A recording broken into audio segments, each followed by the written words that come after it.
These are brand new modern roads in Burkina Faso. Way better than any post-colonial attempt. But here's the real story.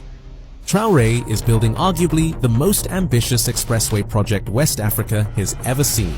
This is an insane, 8-lane, 332-kilometer high-speed monster designed for 140 kilometers per hour with a massive 100-meter right-of-way. In just 40 days, they've already cleared that massive path across the entire route as per state media.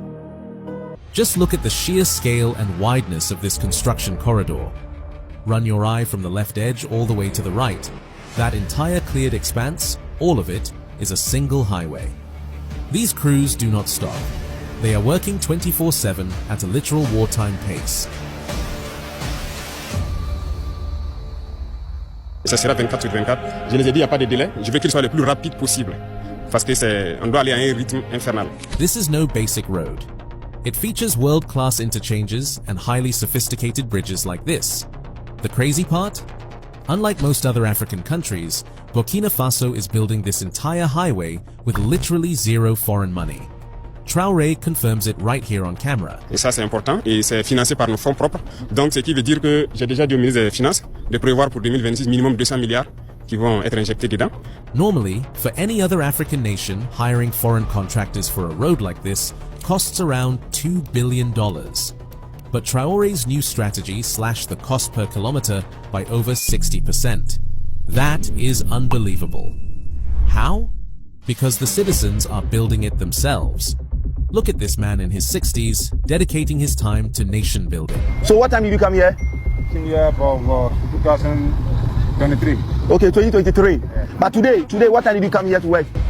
This morning, 8 o'clock. 8 o'clock. Yeah. And what time will you go home? Going to 5. 5? Yeah. So from 8 to 5 you'll be here? Yeah. And you are doing it for free? For free. Just to support the nation building? Wow. Imagine, they're doing this voluntarily, every single day, from 8 in the morning to 5 p.m. From women pushing wheelbarrows of sand to active duty soldiers, down to these young students. They all share the exact same goal. Aujourd'hui, c'est à nous de le construire. On est là pour le travail du pays.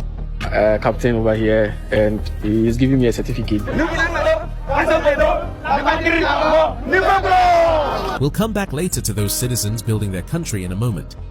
This self-reliance is exactly what's making Macron furious, to the point where he's trying to claim the Sahel's success as his own. Je crois qu'on a oublié de nous dire merci. Mais je le dis pour tous les gouvernants africains qui n'ont pas eu le courage vis-à-vis de leurs opinions publiques de le porter, aucun d'entre eux ne serait aujourd'hui avec un pays souverain si l'armée française ne s'était pas déployée dans cette zone. The irony? For 6 decades, France was in the Sahel. The moment the French were expelled, infrastructure projects accelerated dramatically. The real story is hidden in the route itself. At first glance, it looks like a domestic highway. Once you zoom out, something strange appears. Look at the direction it's taking and the places it's reaching toward.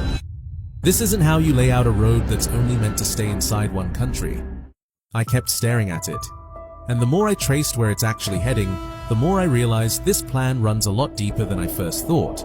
But before I reveal why this highway could be the most important project in the entire Sahel, we need to look at the bigger picture. Because this expressway isn't an isolated project.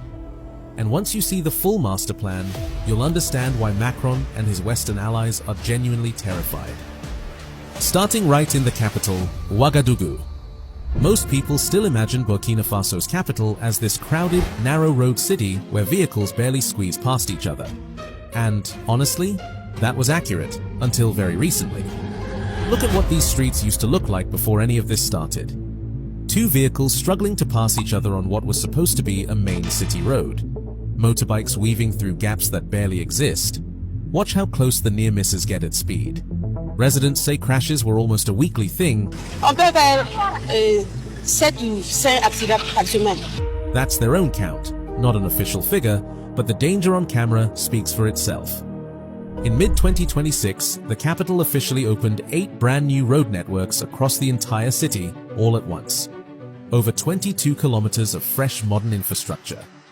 The centerpiece of the whole network is the Rocade Nord, the Northern Ring Road, a 10-kilometer modern road that circles around the city with an overpass.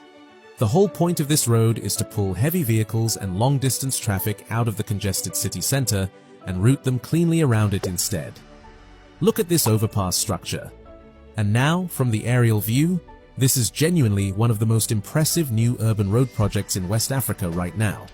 As part of this 22-kilometer blitz, they also overhauled Avenue du Mugo Naba, Yeninga Avenue, and direct access routes straight to the Ministry of Defense. These fresh multi-lane roads have completely unlocked the city with improved accessibility. Just look at the crisp, modern signage seamlessly directing traffic toward Ouahigouya, Stade du Quatre Août, and the one towards Kongusi. At some point, you might not believe this is Burkina Faso. Not a render, not a proposal. Already built and in use. What makes this infrastructure truly modern is what it does at night. Ouagadougou used to have streetlights, but this one is different. The entire network features an intelligent solar grid managed by a central IoT dashboard. By tracking battery health and solar absorption in real time, the system guarantees perfect nighttime visibility along the corridor without relying on an unstable power grid. Now, the traffic moves really fast on these roads, as a truck driver said plainly. Thanks to the new road, it's now faster and smoother. To be honest, these 8 routes came with a $70 million price tag, and this specific batch wasn't entirely debt-free.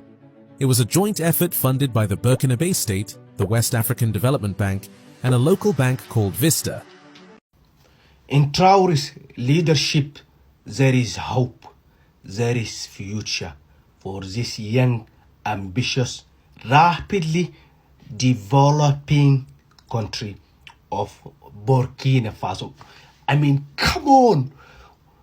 The inspiration, the wisdom, the vision, the grand of scheme of things, the wider plan and the wider vision of a united Africa. That's all what we want. And this is what will happen to any country on earth when the country resources being directed in the right way, the benefit of the people. That's what it is smart politics is. That's the way of Ibrahim Traoré, and he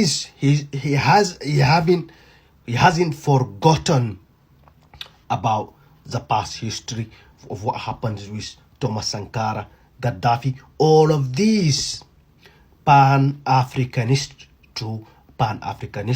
and he is following their footsteps. Well done, young man, Captain Ibrahim Traoré. Viva Burkina Faso. Viva Ibrahim Traoré. This is the Africa that we want, with leaders like El Captain Ibrahim Traoré in power, giving us hope. All Africans and black people, he's giving us a hope. He is showing how it is done, right? Rest of African leaders should keep that in mind and taking notes. Let the ego, the arrogance, leave it aside. Well done, Captain Ibrahim Traoré.